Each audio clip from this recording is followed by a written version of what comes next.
Hello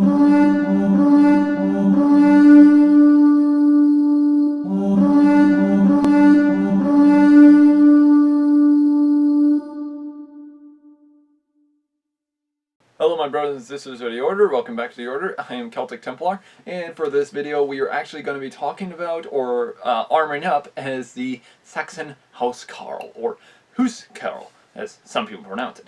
Now, the armor in which I'm mostly going with is somewhere between the 8th, I want to say somewhere between the 9th and 10th century, and in which this type of armor, though, however, it would have actually mostly been around the 10th century or the 11th century.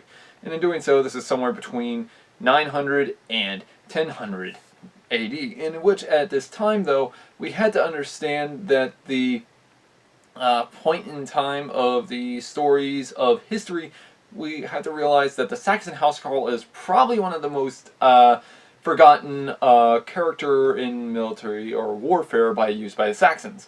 And after taking a look at Assassin's Creed Valhalla, their Housecarl is nothing like the historical version, which, yeah, I don't know why, because in truth, I love these Housecarls, because they are really hardcore badasses. They're kind of like the medieval knight of the Saxons.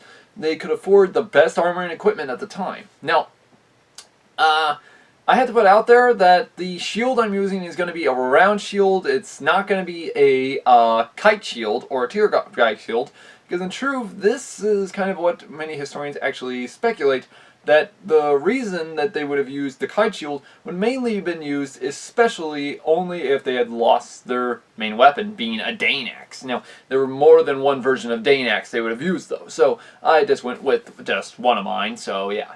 And in which, we also have to understand that the Saxon Housecarls, they did wear incredible armor, mostly mail, but their armor is near identical to that of a Viking. Now, in which we also have to put out there that their swords would have been multiple. There were more than one version of sword.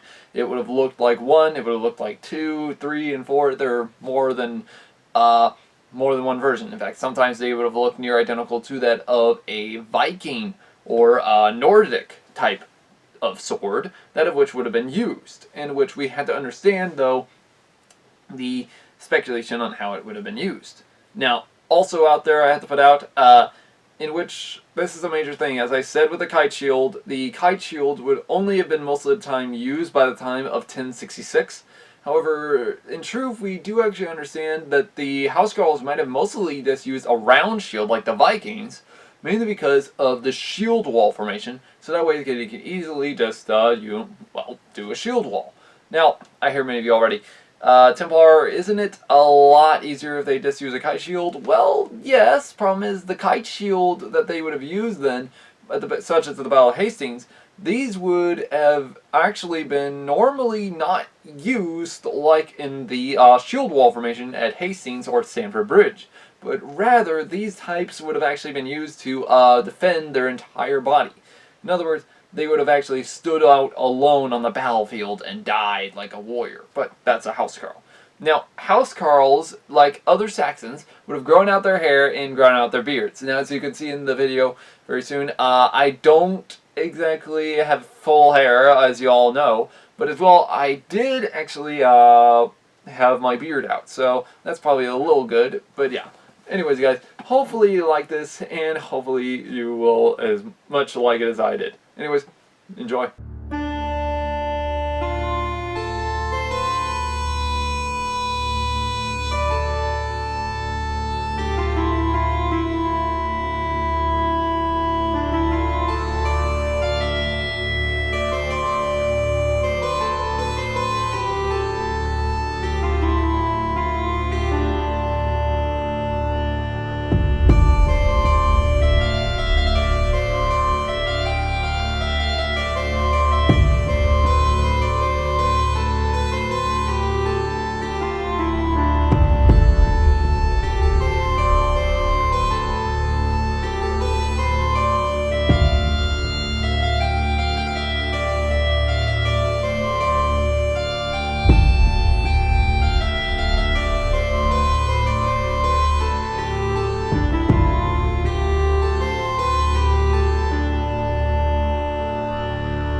Adalik, niet ontwanden eetbrede, eten in herald in de goede zinnen, collecting uit skinsterig de vries, standen in een heesten, atjak heen, adun. Good, where is it? Alright, now, wasn't that thrilling? Now, as y'all could see, it was somewhat of a near identical to that of a Viking. However, now I had to put out there though, upon wearing that gear, what made it hard to move was the fact of me moving with an axe with the shield. Now, this is actually a major thing. I can see why the Housecarls later on switched for a kite shield. That way they could wear it on their right side. Now, if now y'all understand why the Housecarls did this, it's actually stated they would wear the shield on their right, while their axe would be on their left. That way they could attack the unprotected region of their opponent, such as, say, a Norman, for example, during the Battle of Hastings, who were charging up. Guess what? I can then hit them with my axe towards their unprotected side of their sword arm, and then they would have to rotate aroundward. But as soon as they would do so, I can then switch and then come down on their head, or their shoulder, or somewhere like that. Which is why the type of region of the dangerous parts of combat against a Housecarl was incredibly horrifying. Now, I also had to put out there, though, in historical facts and history, we also have to understand that the Housecarls were not exactly the easiest people to defeat. In fact, it's actually stated that a Housecarl is known to be so dangerous, in fact, he could easily kill his opponents just by staring at them. But that's in the form of a saga, so we don't know if that's true or not. However, there is another version of a Norse saga of a lone Saxon axeman, as they call it, which we don't know if this is a Housecarl or not, but it's stated that he first throws his axe, then lunges forward towards them using nothing but a shield and an axe. And the thing is, he charges at such a ferocity and slaughters at least 10 Norsemen before he loses his axe, and then he has to switch to his sword and shield. And as well, then he kills another 15, killing and destroying the shield wall formation of the said, well, Viking raiders. Which, this is kind of horrifying, because he killed probably at least 25, maybe, or 26, depending if the axe hit somebody. The axe he threw, anyways.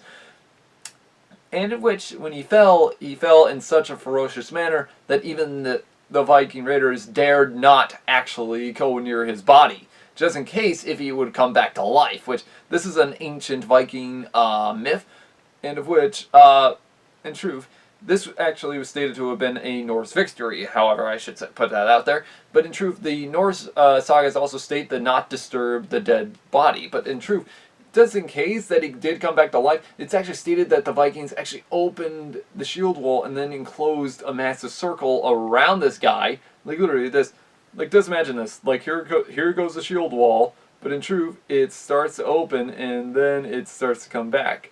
That way, they could easily just reform the shield wall. But still, though, that is still impressive.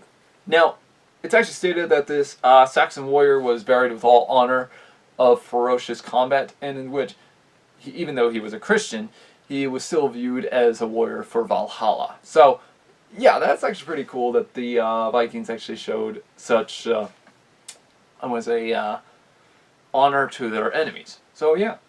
But still, though, this is probably one of the hardest type of one I had to look up, because literally, since their armor was near identical to that of the Vikings, it was easy. However, we had to put out there, though, the armor would have actually changed and evolved over time, because there were different designs of helmets and equipment they could have used, because I had to put out there, they would have also used the optical helm, as we all know it, which I thought maybe I should use that, but probably not, because I'm not a big fan of the optical helm, unless it counts the Vindel style period. Don't know why, I'm that kind of guy, yes. But still, we have to put out there, though, that the nasal helm would have actually been the most recognizable type of helmet that they would have used, especially by the late period of Anglo-Saxon England, mainly during the 9 to 1000s, or some say the late 800s and the 900s, and as well the well, 1000s until 1066 when it was then conquered by the Normans. But that's the thing, this helmet would have actually been used by them for so long, it would have been impressive to actually understand that. But yeah, that's kind of how it would have been put out in history. But still though, if any of y'all guys like this, let me know in the comments below. If y'all want me to talk about any other, or dress up as any type of historical warriors from history, because I am probably, hopefully doing, I'm hopefully probably going to do the Varangian Guard maybe this year, or that, or the Byzantine Empire. But as well, I am looking at other Roman and as well Germanic and such like that. In fact, I have a huge list to put down. But still, though, I am hoping to do either one of them by the time I can, because I am hopefully going to go back to the Crusades very soon, so yeah. But pretty much, though, yes. Now I hear maybe already, Templar, go into the full plate armor. I know. I need to do that, but I'm rather not, per se, because as I keep saying, I'm not the plate armor guy for major reasons, but still, though. And anyways, guys, hopefully you like this. Let me know in the comments below if you want me to do anything else. Also, like and subscribe to help the channel grow. And hopefully we can meet 1,000 subscribers by this year, hopefully. And as well, also, guys, let's also see more stuff on, well, here and here, there, pretty much as I'm talking about, like, on my videos, if you want me to talk about. Because, as I said, I will be doing some more history videos also very soon. In fact, I am hopefully planning on doing something, probably going back to weapons of history or history and firearms maybe. I'm thinking. But still, anyways, guys, hopefully you like this, and as well, also check out our Facebook, and as well, also a way you can actually see more history on there. Anyways, guys, hopefully you like this. Have a great day.